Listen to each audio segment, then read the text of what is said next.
All right, guys, welcome back.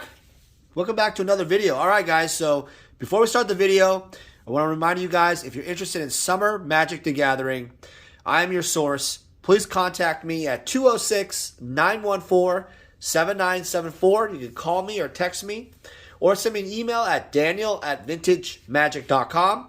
I have the widest selection, most knowledge, and I've sold, brokered, more of these cards than anybody else in the world. If you have any other items you're looking for, always hit me up. Happy to help. All right, guys, enjoy the video, part 2 of Summer Magic history. Vintage Magic. Game, collect, invest. For more information about our consulting and professional services, visit vintagemagic.com.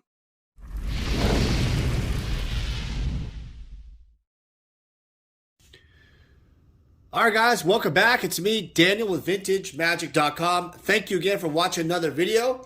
All right, guys, so before we start, again, if you're looking for Summer Magic the Gathering, looking to sell, looking to buy any Magic the Gathering vintage card, contact me, 206-914-7974. Call me or text, or email me at daniel@vintagemagic.com. All right, guys, so I'm going to kind of go through some of these cards. I'm going to meet this client here shortly. We're going to grab dinner, meet at his house. It's going to be a really fun day. We're going to a Michelin star restaurant, 2-star restaurant here in Singapore. Never been to Singapore until now. It's a really, really cool city, I got to say. Very clean. All right, so I'm going to do it by color. And again, there's already been a part 1 of this video. This is part 2. And all I'm doing is I'm doing some organization by color. And so when I meet the client here shortly, it will be a lot easier to manage in terms of kind of getting the cards together. So let's talk Summer Magic and kind of where the story lied before is I'm going to go through some of these cards, some of the more difficult ones, and talk about what makes them so difficult, kind of the nuances over the years I've seen. I've had many years now of selling these cards, so I kind of have the experience and kind of sample size to understand what kind of how the cards, the set looks like and the challenge of it. I've sold, people have asked me how many sets do you have or whatever. I don't, I don't even have a count necessarily, but I've only sold one set itself, full set before. And this is a near complete set. So I gotta say, like, I would guess probably 4 sets something have gone my way. I don't know, something like that. Maybe more. I don't know. I haven't really done the set count, but I will say I've sold a lot of various cards. That's probably the easiest way I would go about it. People have thought that there's like hundreds and millions of cards out there. That is not the case. So I'm not sure why people think that, but there are not hundreds and millions of cards out there. I don't even know why people think that. I've never seen that in my life. So now let's see here. This 2 cards here, yeah, I had a little bit of condition issues, so I gotta mention this to the client. So this client wanted to have 8 to PSA 8 to kind of PSA 10 range of cards, and obviously there's a lot of cards here that are going to get PSA 10 and BGS 9.5 quality. All right, so I've got all the colors set up now. So what I'll do is in this video we'll go through some of the ones that I think are kind of cool, and we'll start with finishing up the dual lands. So here we go. Here's the Bayou.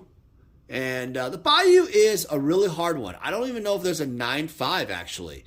There are some print dot issue. The centering top to bottom is an issue. So this is one of the more challenging ones of the dual lands. I don't think there is a 9.5 in the pop report. BGS 9.5 that is. Here's the scrub land. Same exact problem. This card is always off center top to bottom. And it also has maybe a printing issue. Again, these cards are all minty, but I need to let you guys know it's hard. It's not possible, I think, to get all 9.5 sets. So because the cards were printed the way they were back in the day, there isn't a possibility, because once the cards were printed, then that's basically all there was. All right, let's look at some of the basic lands. This is really popular to collect.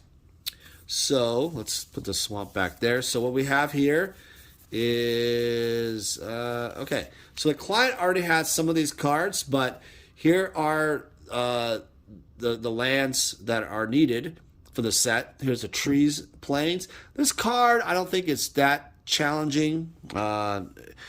Red Sky Mountain. This card also not so challenging, pretty predominant what I've seen.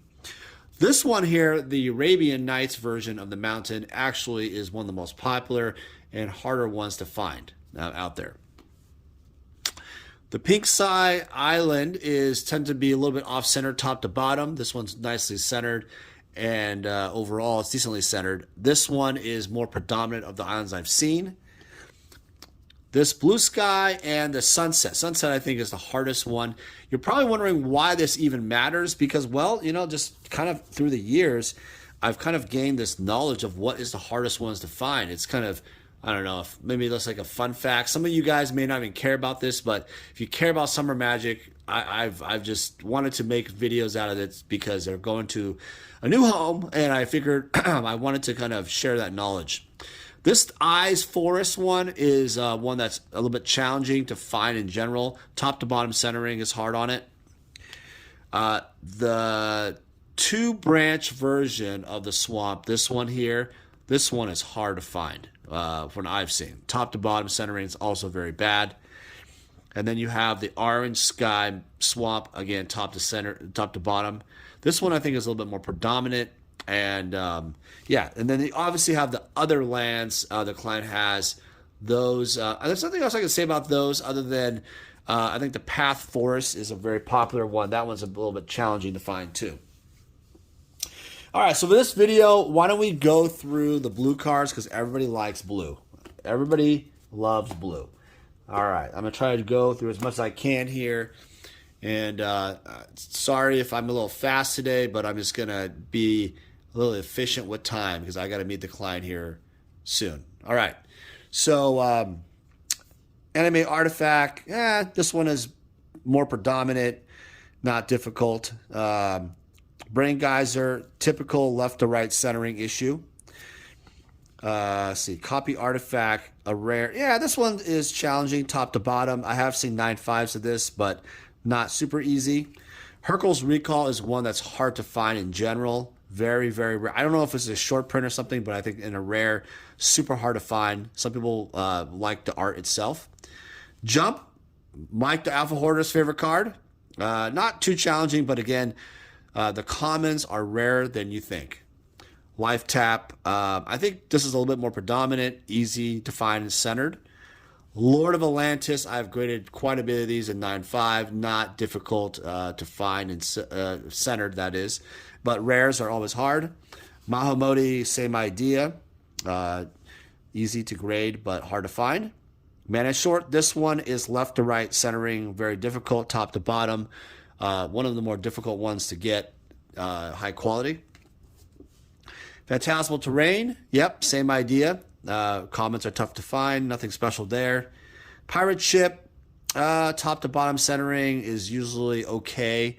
Again, a rare is tough to find. Power Sync, this card I find to be annoying to get centered, top to bottom, left to right, hard to get. Prodigal Sorcerer, let's talk about this guy. This guy is hoarded by a gentleman who loves Prodigal Sorcerers. So this particular card is very, very rare because of the fact that the guy has like double digits plus of them. So that makes the quantity, the supply out there very low. You're probably asking, well, that's just a common, Dan. It should be like a ton of them. That's not true, because once you remember, this is Summer Magic. This isn't alpha or beta or unlimited, whatever.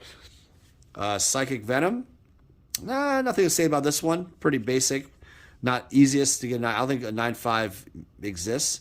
Sleight of Mind, a little bit off-centered. This tends to be a little bit challenging too. Stasis is one that's left to right, challenging to get centered, and Centering is an issue with this card and very, very popular. There's people that want to get like up to 4 of these. Very difficult to get in general. Thought Lace. I have the original artwork for this. Not much to say about this one. Unsummoned. This card is literally impossible to get 9/5. Left top to bottom centering is crap. Never. I don't think a 9/5 will ever exist. Volcanic Eruption. Nothing too special about this card. I haven't seen any issues with this card. Magical Hack. Left to right sometimes, but in top to bottom, but overall clean card. Island of Fish Jaskunis. This card is generally centered and not difficult for grading. Drain Power, left to right centering, pretty typical for this card. Control Magic is one of those cards. There was more of these that I've seen, so definitely 9/5 copies, stuff like that available out there. Air Elemental, I think, is one of those ones that are the harder uncommons to get. So if you do have one of those, I think it's one of the rare ones out there. Water Elemental, I believe, is one of the easier ones to get. So is Siren's Call. Wall of Water is off-centered quite a bit. Difficult to get 9/5, if never. Wall of Air, same idea. Steel Artifact, I think there's more of them out there, but the centering is always an issue. There's a lot of badly centered cards, guys, by the way. I mean, again, it was run through the presses, and this is a one-time wonder. Feedback is centered quite a bit. Phantasmal Forces, pretty rare to find. Phantom Monster, same idea. Counterspell is very, very popular, but the centering on this is very hard to get a 9/5. It's one of the most popular cards to get 4 of. So these have gone north of $2,500 range because it's so rare now, or so popular to play in old school Magic, stuff like that. Unstable Mutation, off-centered, generally. Power Leak, more centered. This Merfolk of Pearl Trident, never going to happen, 9/5. Same thing with the Sea Serpent and Resurrection, very challenging. Creature Bond, a little bit more centered, but tough. I think a lot of these are just going to get PSA 9s and PSA 10s. If they're centered, they're going to get PSA 10s for sure. Spell Blast, somewhat of an issue. And Flight, better centering, but again, commons. Some of these commons are really, really, really rare. Like insanely rare. All right, let me go through the white cards and I'll call it a day on this video. So, Animate Wall. Not much issues on this card. Armageddon. I've seen 9/5s in this. Balance. This one is super popular to play with, but centered generally a lot. And I've graded BGS 10s before. Blessing. It's okay, normal. Blue Ward. Some of these uncommons are really rare, but I think some of these are more predominant. I think Blue Ward's rare. Castle is more frequent. Circle Protection Blue, in general, these circle protections are annoying. This is not centered ever. This green is not centered ever. This red is generally not centered ever.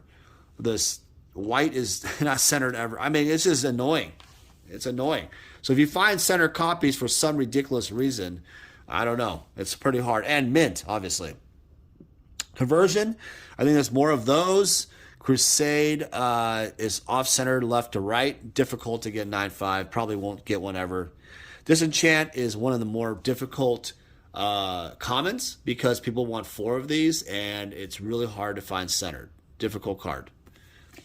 Eye for an Eye. Nothing to say about that one. Either Farmstead, same thing. Not much there. Green Ward, pretty rare to find.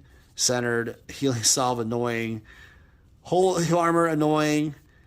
They get centered. Island Sanctuary, more centered. Base of Pegasus. This card is generally off-centered also. So is Northern Paladin. So is Pearl Unicorn. Personal Incarnation, yeah, generally pretty much off-centered. I mean, this is a ongoing thing with these cards. These are all packed fresh, by the way. If I took them out, shows you the back, they're all clean, but very difficult to get centered. Yeah, Red Ward sucks. Righteousness, I think there might be a center one here and there. Semi Healer, another popular card, very rare to find. Veteran Bodyguard. Wall Swords, and White Knight. This one is more predominant, more sample size, so I think you'll get a more of a 9.5 thing out of these. All right, guys, so I hope you guys got some information out of the video for the white and the blue cards, and obviously the lands. We finished those up from the previous video, number 1. I'm going to dive into, let's say, the red and the blacks in the next video, and then the 4th video we'll do green and the artifacts. All right, guys, if you guys are looking for summer Magic, any other older Magic product, etc., happy to help, and thanks for watching the video. Bye. Hey everyone, it's me, Daniel with VintageMagic.com. I want to share with you more about how we handle consignments. So to begin the consignment process, we actually need to start with the consultation service. In this consultation, I will determine what you're looking to do. And generally, consigners usually tell me, hey Dan, I'm looking to sell my items and maximize the value of their collection. After we determine through the consultation, I usually like to do an appraisal process. And an appraisal process in terms of a consignment is more fitted towards authenticity and valuation for current market values. From there, after a contract is crafted and signed, we will then receive the items from you. The reason why our consignment process is very thorough is we also identify cards that could be graded so then they can maximize higher dollar values. So the payment process is very simple. Once we have sold your items, you'll get an updated ledger and we will process payment for whatever form of payment you need. As a consigner, you're going to experience our white glove service. What that means is I'm going to personally handle your collectibles from beginning to end. And rest assured, the client that purchases your collectibles will also receive the same white glove service. It's a signature service that I really pride myself on in working closely with my clients. Vintage Magic. Game, collect, invest. For more information about our consulting and professional services, visit vintagemagic.com.